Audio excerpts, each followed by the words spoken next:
ওগো আল্লাহ, ওগো মালিক, তুমি ছাড়া তো আমাদের আর কেউ নাই, তুমি ছাড়া তো আমার আর কেউ নাই। আল্লাহ গো, তুমি যদি মাফ না করো কে আমাকে মাফ করবে? তুমি যদি মাফ না করো কে আমাকে মাফ করবে? তুমি যদি আমাকে মাফ করো তাহলে তোমার কোনো দিকে কমবে না, তুমি যদি আমাকে মাফ না করো তোমার কোনো দিকে বাড়বে না। আল্লাহ গো, তুমি আমাকে মাফ করে দাও। সারাটা জীবন অন্যায় কাজ করেছি, সারাটা জীবন নাফরমানি করেছি, আমার কাছে কালেমার দাওয়াত কম আসে নাই, আমার কাছে কালেমার দাওয়াত কম আসে নাই, আমাকে লোকেরা কম বোঝায় নাই। ওগো আল্লাহ, তুমি আমাকে মাফ করে দাও। মাফ না করলে কোথায় যাব, কার কাছে যাব? বাবা যখন মারে তখন মার কাছে আশ্রয় নেওয়া যায়, মা যখন প্রহার করে তখন বাবার কাছে আশ্রয় নেওয়া যায়, বাবা মা যখন প্রহার করে তখন দুনিয়ার কারো না কারো কাছে আশ্রয় নেওয়া যায়। ওগো আল্লাহ, ওগো মালিক, তুমি যদি আমাকে মারো, তুমি যদি আমাকে আযাব দাও, ওগো আল্লাহ, কার কাছে যাব, কার কাছে গিয়া মাফ চাইবো? ওগো আল্লাহ, মেহেরবানি করে মাফ করে দাও। এইরকম কান্না করতেছে, কান্না করতেছে, চোখের পানি তার এমন ভাবে পড়তেছে, দাড়ি ভিজতেছে, দাড়ি ভিজে জমিনের মধ্যে চোখের পানি পড়তেছে, কান্না করতেছে।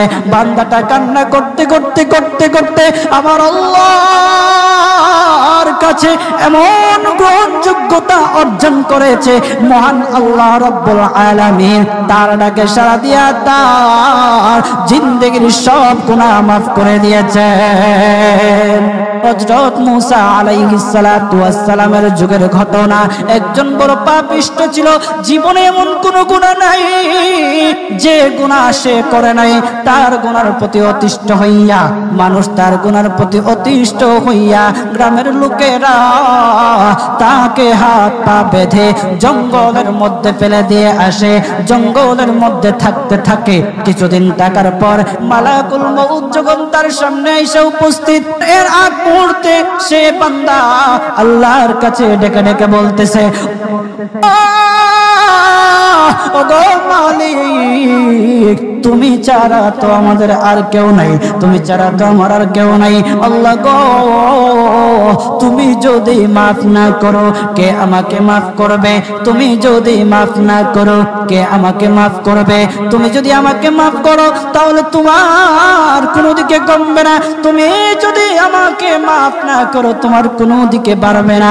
আল্লাহ গো, তুমি আমাকে মাফ করে দাও। সারাটা জীবন অন্যায় কাজ করেছি, সারাটা জীবন নাফরমানি করেছি, আমার কাছে কালেমার দাওয়াত কম আসে নাই, আমার কাছে কালেমার দাওয়াত কম আসে নাই, আমাকে লোকেরা কম বোঝায় নাই। ওগো আল্লাহ, তুমি আমাকে মাফ করে দাও। মাফ না করলে কোথায় যাব, কার কাছে যাব? বাবা যখন মারে তখন মার কাছে আশ্রয় নেওয়া যায়, মা যখন প্রহার করে তখন বাবার কাছে আশ্রয় নেওয়া যায়, বাবা মা যখন প্রহার করে তখন দুনিয়ার কারো না কারো কাছে আশ্রয় নেওয়া যায়। ওগো আল্লাহ, ওগো মালিক, তুমি যদি আমাকে মারো, তুমি যদি আমাকে আযাব দাও, ওগো আল্লাহ, কার কাছে যাব, কার কাছে গিয়া মাফ চাইবো? ওগো আল্লাহ, মেহেরবানি করে মাফ করে দাও। এইরকম কান্না করতেছে, কান্না করতেছে, চোখের পানি তার এমন ভাবে পড়তেছে, দাড়ি ভিজতেছে, দাড়ি ভিজে জমিনের মধ্যে চোখের পানি পড়তেছে, কান্না করতেছে। বান্দাটা কান্না করতে করতে করতে করতে আমার আল্লাহর কাছে এমন গ্রহণযোগ্যতা অর্জন করেছে, মহান আল্লাহ রাব্বুল আলামিন তার ডাকে সাড়া দিয়া তার জিন্দেগির সব গুনাহ মাফ করে দিয়েছেন।